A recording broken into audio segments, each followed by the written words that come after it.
Eligible creators can now get rewarded through the Snapchat Stories Revenue Share program.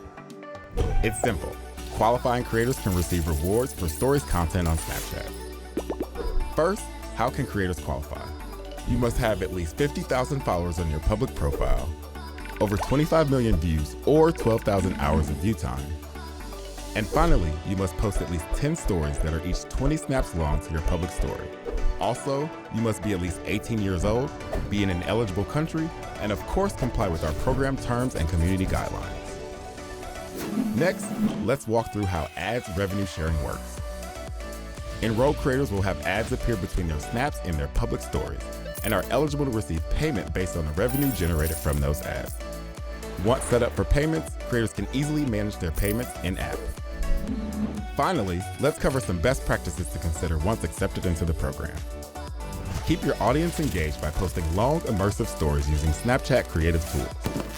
Use your authentic voice and interact with Snapchatters using story replies. Start with a bang and hook them right away using strong visuals like dynamic motion or bright colors. Remember, your content is held to the highest standard of our community guidelines and program terms. Qualified creators will be notified if they are accepted into this program. So make sure your email settings are up to date. For more information, check out the Snapchat Creator Hub, and happy snapping!